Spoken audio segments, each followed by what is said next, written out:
एकदम एक कोने से बोल रहे हैं कि आप अपना हाउस प्रेयर बंद कर दो। हाउस प्रेयर इंडिपेंडेंट हमारा विश्वास है। आप कैसे एक सेक्शन को बोल दो कि आप लोग निकल जाओ, आप क्रिश्चियन नहीं है। तो इस बिना परमिशन के किसी घर में उनको पता कि प्रार्थनाएं हो रही है, इस प्रकार शिकायत करने का मौका लोगों को मिल रहा है। छत्तीसगढ़ की राजधानी रायपुर से एक बड़ी और बहुत ही गंभीर खबर आई है, जो न केवल पूरे देश में बल्कि हमारे संविधान और विश्वास से जुड़ा एक अहम सवाल खड़ा कर रही है और आने वाले कुछ महीनों और सालों में पूरे देश के मसीहों को संकट में डाल सकती है।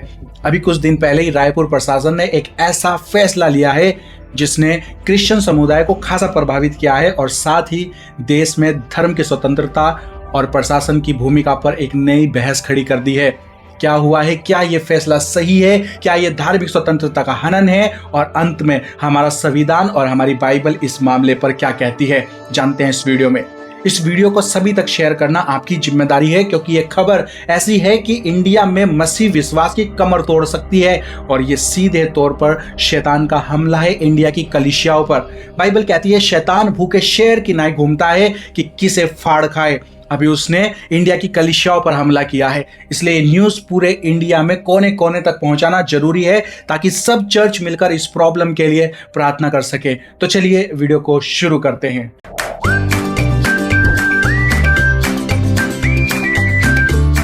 WTL जो कि एक इंडिपेंडेंट मसीह मीडिया है, जहां पर आप मसीह न्यूज़, बाइबल सवाल जवाब और संडे सर्विस से जुड़ सकते हैं। और अगर आप हमारी इस इंडिपेंडेंट मसीह मीडिया को सपोर्ट करना चाहते हैं तो आप हमें ज्वाइन भी कर सकते हैं या डिस्क्रिप्शन में दिए गए नंबर पर गूगल पे भी कर सकते हैं।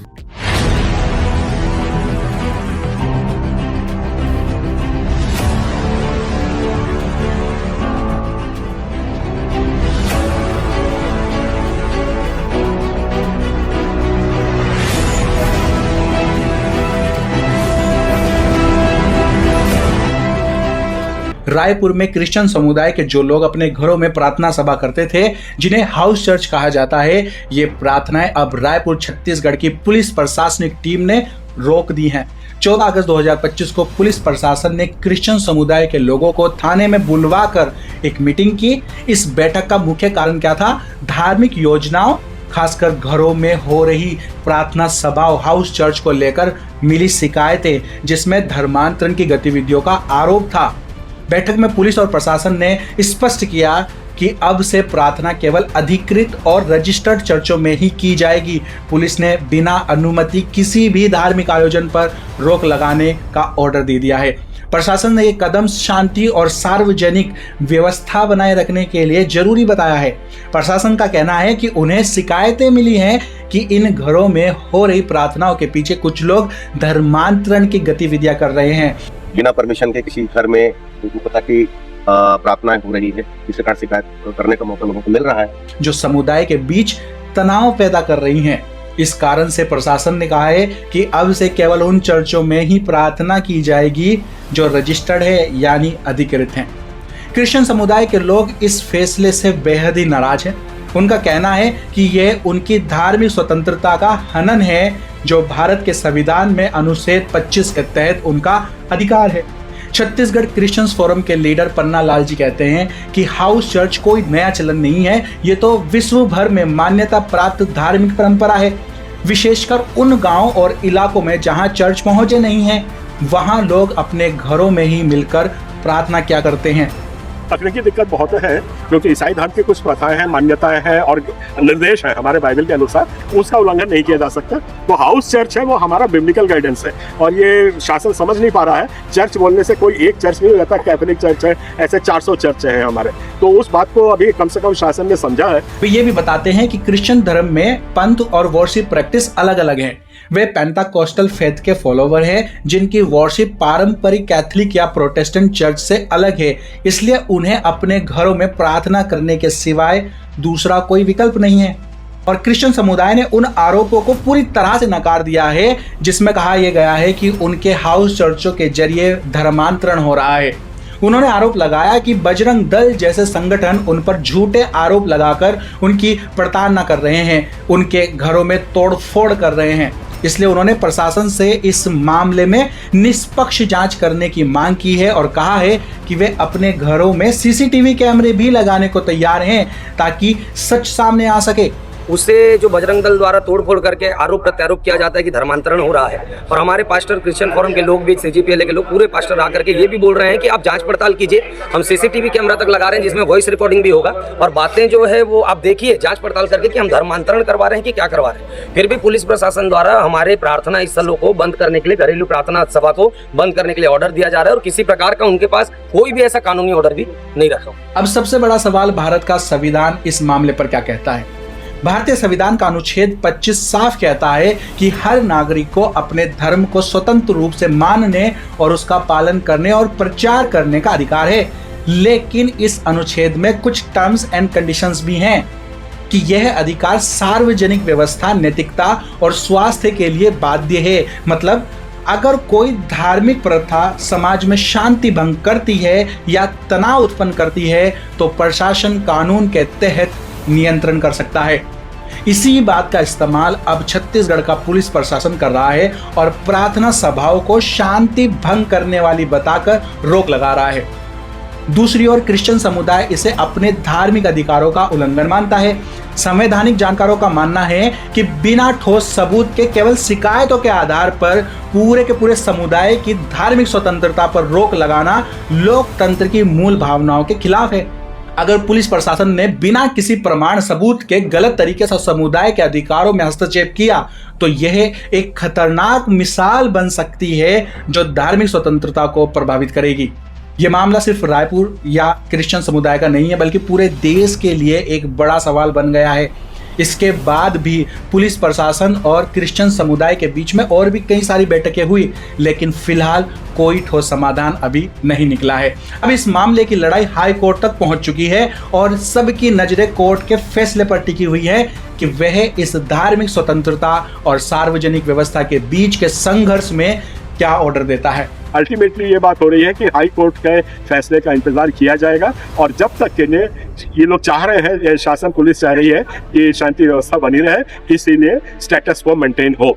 इस स्टेटस को मेंटेन करने में हम अपनी प्रार्थना बंद नहीं करेंगे, ये हमारा स्टैंड है। रायपुर हाउस चर्च मामले की सुनवाई की अगली तारीख 15 सितंबर 2025 तय की गई है। अब देखिए, छत्तीसगढ़ का पुलिस प्रशासन जहां हाउस चर्च सभा को शांति भंग करने वाला कह रहा है और ये कह रहा है कि सिर्फ अधिकृत रजिस्टर्ड चर्च में ही प्रार्थना कर सकते हैं, वहीं पर जब हम रजिस्टर्ड कराने के लिए जाते हैं चर्च को तो हमें चर्च के नाम पर जमीन नहीं दी जा रही है, ना ही हमें चर्च बनाने की परमिशन मिलती है। और कैसे तैसे अगर पुरानी रजिस्टर्ड चर्च जमीन पर हम चर्च बनाएं तो वहां पर भी बजरंग दल और सो कॉल्ड हिंदू संगठन के ये नेता लोग आकर तोड़फोड़ करते हैं, मारामारी करते हैं और रजिस्टर्ड चर्च बनने नहीं देते हैं। अब भारी विडंबना ये देखिए हिंदुस्तान की कि ना ही तो ये हमें रजिस्टर्ड चर्च बनाने देते हैं और ना ही अपने घरों पर प्रार्थना करने देते हैं। अपने घरों पर प्रार्थना करें तो जाओ रजिस्टर्ड चर्च में जाके प्रार्थना करो, और जब अपने रजिस्टर्ड चर्च बनाने जाएं तो वहां पर भी ये सो कॉल्ड हिंदू संगठन आकर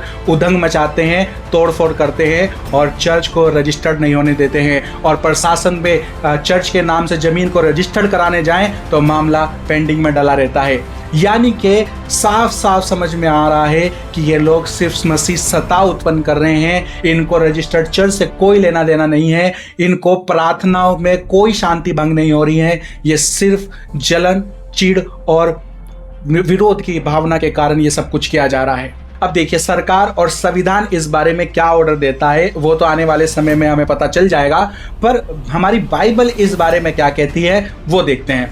मत्ती अध्याय 18 उसके 20 में लिखा है, क्योंकि जहां 2 या 3 जन मेरे नाम से इकट्ठे होते हैं वहां मैं उनके बीच में होता हूं। यह वचन स्पष्ट करता है कि छोटे समूहों में, घरों में मिलकर प्रार्थना करना भी बहुत जरूरी है, जहां पर यीशु मसीह भी उनके बीच में उपस्थित होते हैं। तो हाउस प्रार्थना सभा की आज्ञा हमें खुद यीशु मसीह देते हैं। और प्रेरितों के काम अध्याय 2 के 46 में लिखा है, वे हर दिन एक मन और एक आत्मा से मंदिर और घरों में मिलकर रोटी तोड़ते थे और मिलजुल कर भोजन किया करते थे। यहाँ बताया गया है कि शुरुआती मसीह लोग घरों में भी इकट्ठा हुआ करते थे प्रार्थना और उपासना के लिए। और प्रेरितों के काम अध्याय 12 उसके 12 में देखो, और जब वह दरवाजा खोलकर बाहर निकला तो वह उसी घर गया जहां कई लोग प्रार्थना करते हुए जमा थे। और तो और बाइबल में घर शब्द का उपयोग 61 बार किया गया है और 136 बार घराने शब्द का इस्तेमाल प्रार्थना और आस्था के कॉन्टेक्स्ट में हुआ है। इसका मतलब है कि घरों का बहुत महत्व है, घरों में प्रार्थना का बहुत मूल्य है, जहां परिवार प्रार्थना और धार्मिक जीवन का केंद्र बन जाता है। तो हाँ, हमें बाइबल से ही हाउस चर्च चलाने की शिक्षा और आज्ञा मिलती है, और ये कोई नया नहीं है। ये आज्ञा तब से है, तब छत्तीसगढ़ और रायपुर बने भी नहीं थे।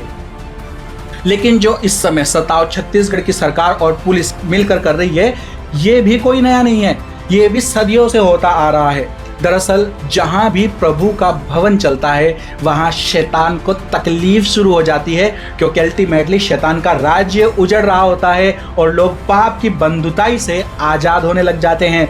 और बाइबल भी कहती है कि हमारी लड़ाई इंसानों से नहीं है, बल्कि अंधकार की शक्तियों से है, शैतान से है। तो शैतान क्या करता है? वो सरकारों, राजाओं और पुलिसों को इस्तेमाल करता है मसीहों को सताने के लिए, हाउस चर्च को बंद कराने के लिए। देखिए, प्रेरितों के काम अध्याय 4 उसका 1 से 3 में शुरुआती चर्च के अगुवे पतरस और यूहन्ना को घरों में प्रार्थना करने के कारण गिरफ्तार किया गया और जेल में डाल दिया गया था। इस तरह उनकी प्रार्थना सभा को रोकने की कोशिश हुई थी। फिर प्रेरितों के काम अध्याय 5 उसके 40 से 41 में आप देख सकते हैं, शुरुआती मसीहों को धार्मिक और प्रशासनिक अधिकारियों द्वारा पीटा गया, विश्वास में उनको सताया गया, लेकिन वे कभी भी अपने विश्वास और प्रार्थना से पीछे नहीं हटे। प्रेरितों के काम अध्याय 8 उसके 1 में क्या होता है? स्तिफनुस के मारे जाने के बाद चर्च पर एक भयानक सताव शुरू हो जाता है और विश्वासियों को इधर उधर फैला दिया जाता है, प्रार्थना सभाओं को बाधित किया जाता है, लेकिन वे भी अपना प्रचार फिर भी जारी रखते हैं।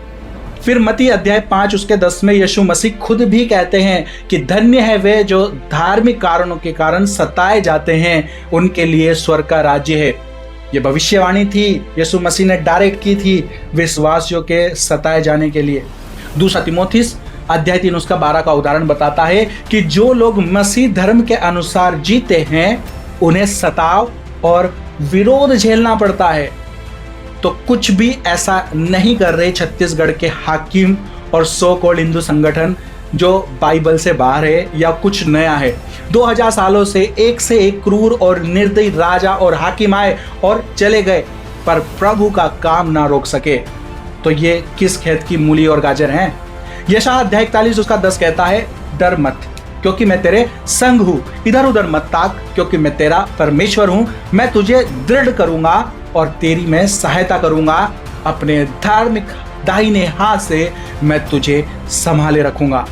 देखिए, ये बाइबल की भविष्यवाणी है। जैसे जैसे दुनिया अंत के करीब आएगी, मसीहों को सताया जाएगा, उनको मारा जाएगा, कत्लेआम किया जाएगा। पर पता क्या है? मसीह हार कर भी जीत जाएंगे और वो मर कर भी जी उठेंगे और सीधे प्रभु यीशु मसीह के सिंहासन के नीचे जाएंगे। लिखा है प्रकाशित वाक्य अध्याय 20 उसके 4 में, फिर मैंने सिंहासन देखे और उन पर लोग बैठ गए और उनको न्याय करने का अधिकार दिया गया, और उनकी आत्माओं को भी देखा जिनके सिर यीशु की गवाही देने और परमेश्वर के वचन के कारण काटे गए थे, और जिन्होंने ना उस पशु की और ना उसकी मूरत की पूजा की थी और ना उसकी छाप अपने माथे और हाथों पर ली थी, वे जीवित होकर मसीह के साथ 1000 वर्ष तक राज्य करते रहे। फिलहाल हम मसीह विश्वासियों को क्या करना चाहिए? फिलहाल हमें घबराना नहीं है। सताव का मतलब ये बिल्कुल भी नहीं होता है कि प्रभु ने हमें छोड़ दिया है, बल्कि हमारे विश्वास की गवाही का समय है। विश्वास में बने रहें, अपने बेरों के लिए प्रार्थना करते रहें। हाई कोर्ट के ऑर्डर में प्रभु वकीलों और जजों को बुद्धि और दया का मन दे, ये प्रार्थना करते रहें। चाहे जो भी हो, हर हाल में, हर काल में मसीह का झंडा लहराता रहे। वीडियो को लाइक करें, शेयर करें और चैनल को सब्सक्राइब करना ना भूलें। चलिए फिर मिलते हैं हमारी नेक्स्ट वीडियो में, तब तक के लिए thank you. may God bless you and your family. Stay tuned, stay blessed. एक और बात जो मैं आपके साथ शेयर करना चाहता हूं कि हमारे जैसे चैनल्स पर YouTube एड्स का रिवेन्यू लिमिटेड कर देता है। मतलब कि एड से कोई भी खास इनकम नहीं होती है, इतनी भी नहीं कि एक्सपेंसेस भी निकाले जा सकें, और स्पॉन्सर्स हम जैसे चैनल्स को मिलते नहीं हैं। तो अगर आप चाहते हैं कि हम इसी तरह से वीडियोस को रेगुलर बना सकें और अपनी इस सेविकाई को ईमानदारी से कर पाएं, तो हमें आप मसीह भाई बहनों की सपोर्ट की जरूरत है। अगर आप हमारे इस इंडिपेंडेंट मसीह मीडिया को सपोर्ट करना चाहते हैं तो आप हमें ज्वाइन भी कर सकते हैं या डिस्क्रिप्शन में दिए गए नंबर पर गूगल पे भी कर सकते हैं। Thank you. may God bless you and your family। तो चलिए फिर मिलते हैं हमारी नेक्स्ट वीडियो में। Stay tuned, stay blessed.